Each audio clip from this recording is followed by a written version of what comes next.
Bismillahirrahmanirrahim. Qala Allah Ta'ala la in syakartum la azidannakum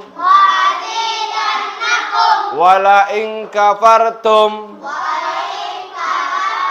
inna azabi la syadid la in syakartum la azidannakum wa la in kafartum inna azabi la syadid. Artinya, jikalau kalian bersyukur, niscaya akan kutambahkan. Akan tetapi, jikalau kalian kufur, sesungguhnya azabku sangatlah pedih. Nah, ini adalah ayat Al-Qur'anul Karim, firman Allah Subhanahu wa taala yang mewajibkan kita untuk selalu bersyukur kepada Allah Subhanahu wa taala atas apa? Atas segala nikmat yang telah Allah berikan kepada kita semua. Nah, apa janjinya Allah ketika kita bersyukur? Apa janjinya Allah kalau kita bersyukur? Akan ditambahkan nikmat-nikmatnya, akan ditambahkan rezekinya, akan ditambahkan. Rezeki apa aja? Ada harta, ada umur panjang, ada kesehatan, ada kemudahan dalam setiap urusan. Itu adalah rezeki-rezeki, nikmat-nikmat yang Allah berikan kepada orang-orang yang mau bersyukur.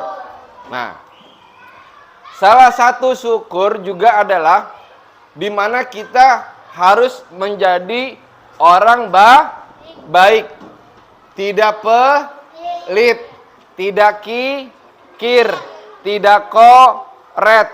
Siapa? Ada yang pelit nggak di sini? Ada yang pelit nggak? Kalau ada orang pelit, berarti dia tidak bersyukur kepada Allah Subhanahu wa taala.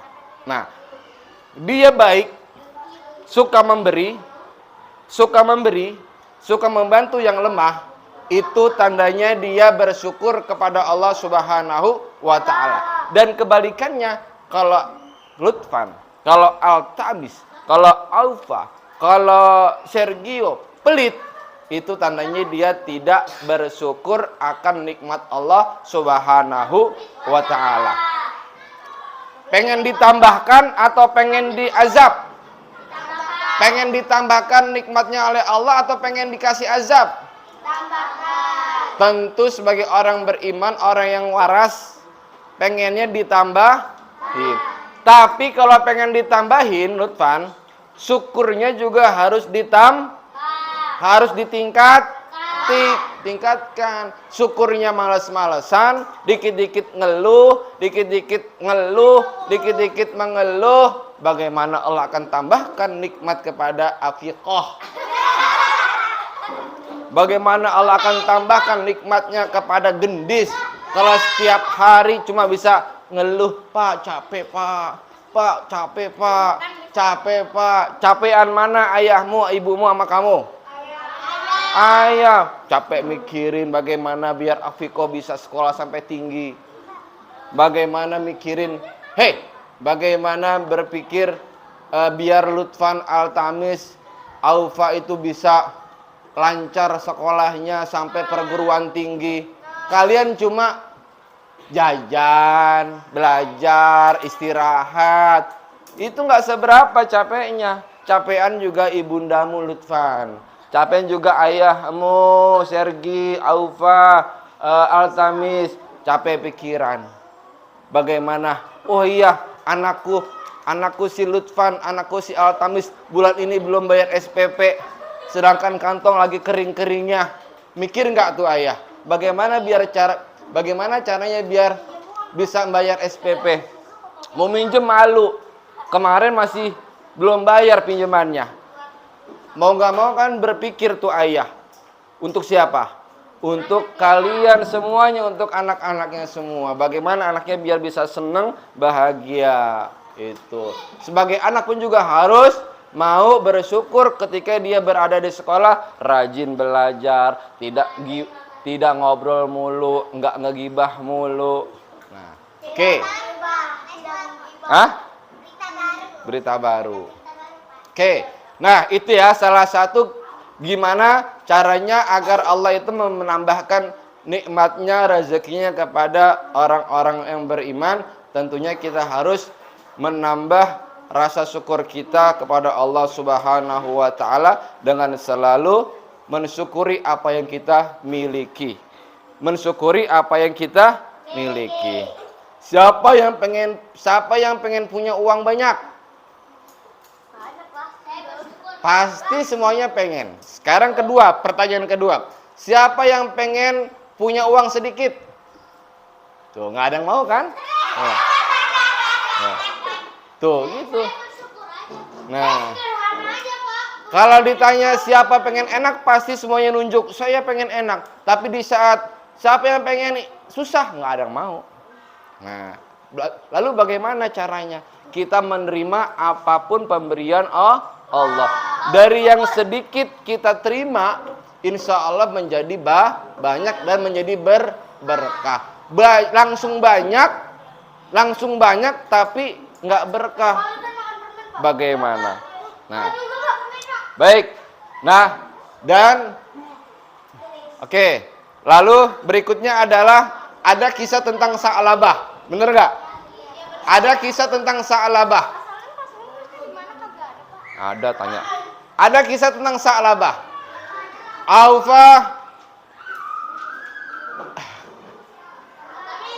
Altamis, Sergi, liatin semua ke depan. Ya. Sa'labah. Siapa yang tahu? Nih, Sa'labah ini adalah sahabat Rasulullah Shallallahu alaihi wasallam yang hidupnya sangat miskin.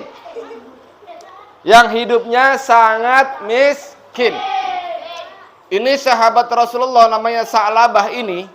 Dia adalah orang yang taat dalam beribadah.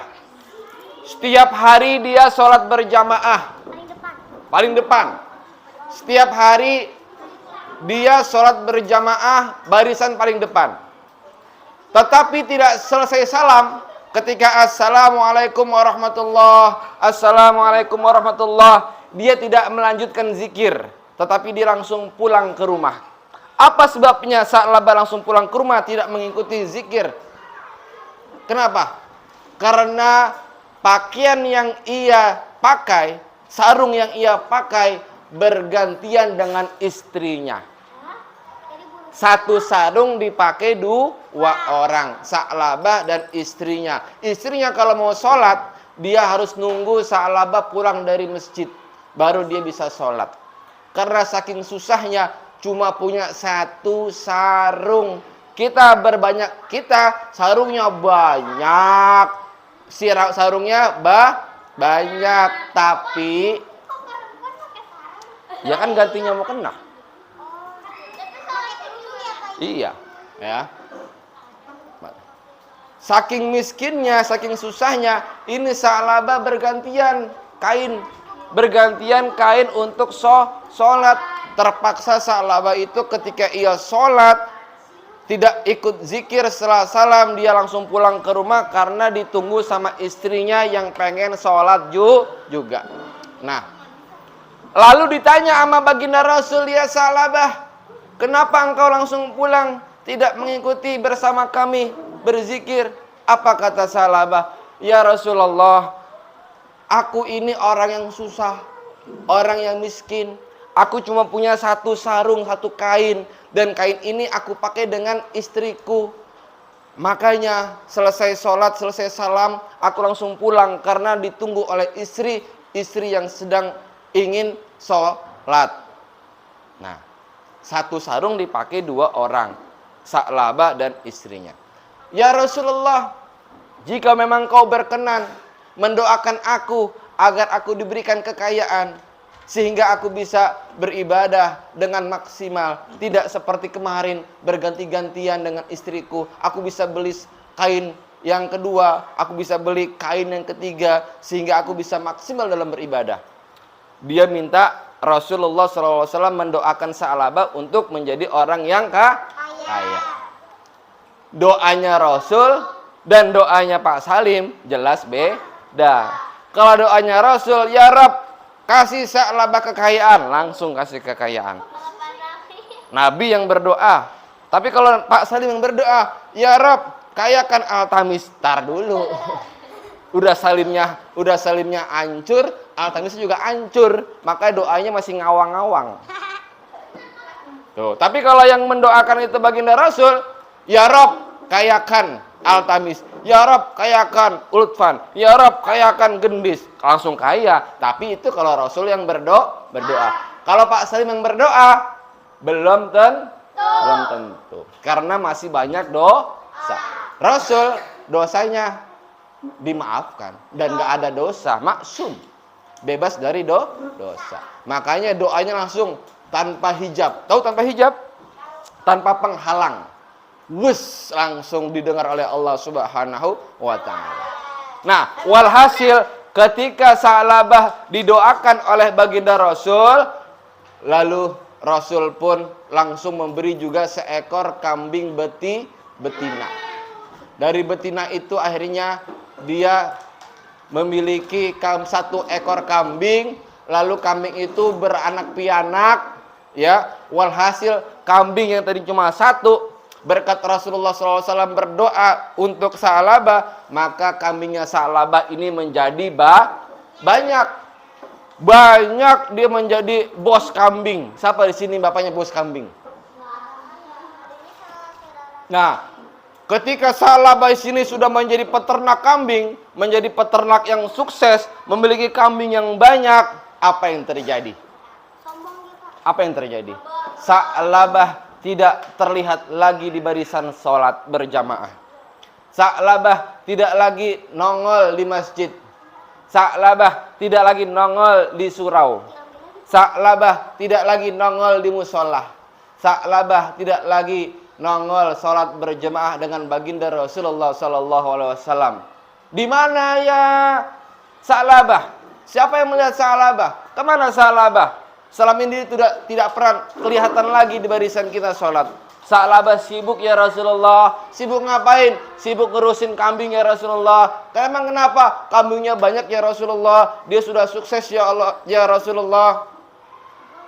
Dikasih kambing yang banyak, dikasih harta yang banyak, menyebabkan Sa'labah dia lupa bersyukur kepada Allah Subhanahu wa ta'ala. Dia lupa bersyukur sehingga ia menjadi kufur nikmat. Tuh, makanya jangan suka protes. Apa protesnya kayak Sa'labah? Dikasih protesnya seperti Sa'labah, jangan suka protes. Sudah dikasih susah, dikasih sederhana, tapi dia mintanya kaya. Sudah kaya, dia lupa. Sa'labah itu dulunya miskin, susah, minta didoakan oleh Rasulullah SAW biar Sa'labah ini dijadikan orang yang kaya. Dia punya kambing banyak, dari itu semuanya dia menjadi sukses. Walhasil apa? Walhasil Sa'labah ketika dia sudah menjadi kaya raya, dia lupa kepada Allah Subhanahu wa ta'ala. Dia lupa tidak lagi beribadah kepada Allah. Dia hilang dari barisan salat berjamaah bersama baginda Rasulullah sallallahu alaihi wasallam. Inilah kita, pelajaran buat kita. Bukannya Allah tidak mau mengkayakan Lutfan, bukannya Allah tidak mau mengkayakan Ferdi, bukannya Allah tidak mau mengkayakan Alfa, bukannya Allah tidak mau mengkayakan Sergio, bukannya Allah tidak mau mengkayakan Pak Reza, bukannya Allah tidak mau mengkayakan azam. Bukannya Allah tidak mau mengkayakan Al-Farizi. Tetapi Allah tahu kalau Allah mengkayakan azam, Allah mengkayakan Sergi, Allah mengkayakan Hanan, Allah mengkayakan Akmah, takutnya nanti azam, Sergi, Eza, Alfa, Akmah lupa seperti lupanya Sa'labah yang sibuk ngurusin harta, tidak lagi terlihat beribadah, tidak lagi ada di barisan sholat berjamaah seperti bersama siapa? Baginda Rasulullah Sallallahu Alaihi Wasallam. Ini ya. Jadi apa? Kita harus menyingkapinya bagaimana? Ketika kita dikasih kesusahan, sabar dan selalu bersyukur. Ketika kita dikasih kesusahan, sabar dan selalu bersyukur. Jangan bosan terhadap kesusahanmu, karena kesusahan itu adalah ujian buat orang-orang yang beriman. Ya, seperti Sa'labah itu tadi. Sa'labah sudah bosan dengan kemiskinannya, dia minta didoakan oleh Rasulullah, jadikan orang kaya. Benar namanya Rasul, kalau sudah berdoa tanpa halangan langsung diijabah. Walhasil Sa'labah menjadi kaya, tetapi kayanya kaya kufur, kaya yang mendatangkan mudarat, kaya yang mendatangkan bahaya untuk dirinya, sehingga dia menjadi orang yang kufur nikmat. Itulah tentang Sa'labah. Ya, sah? Paham? Sah? Apapun kondisinya, mau susah, mau punya masalah, mau sulit, apalagi enak, tetap bersyukur, tetap beribadah kepada Allah. Jangan lupa akan Allah Subhanahu.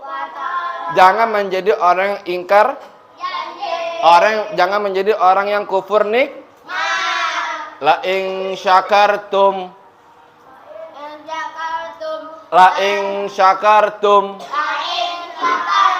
la azidannakum, wala in kafartum, inna azabi la syadid. Jikalau kalian bersyukur, tentu akan kutambahkan. Jikalau kalian kufur, sesungguhnya azabku sangatlah Sesungguhnya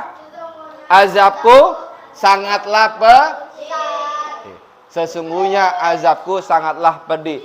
Kemarin kita telah bisa membedakan mana azab, mana ujian.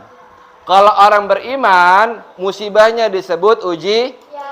Nah, kalau orang yang tidak bersyukur, tidak taat, tidak beribadah kepada Allah, lalu dia kena musibah, namanya ajab, namanya azab. Kalau orang beriman yang beribadah, taat pada Allah, dia kena musibah, namanya ujian. Kalau orang yang nggak taat kepada Allah, ketika ia kena musibah, maka namanya azab. Seperti Sa'labah ini hitungannya adalah ketika hartanya, peternakannya habis ludes, gara-gara dia kufur nikmat Allah, akhirnya binatang semua ternakannya itu habis, gara-gara dia ingkar, gara-gara dia kufur nikmat. Miskin, dari mulai susah, dia kaya raya, lupa kepada Allah, lupa bersyukur, akhirnya dimiskinkan lagi. Itu adalah hukuman buat Sa'labah.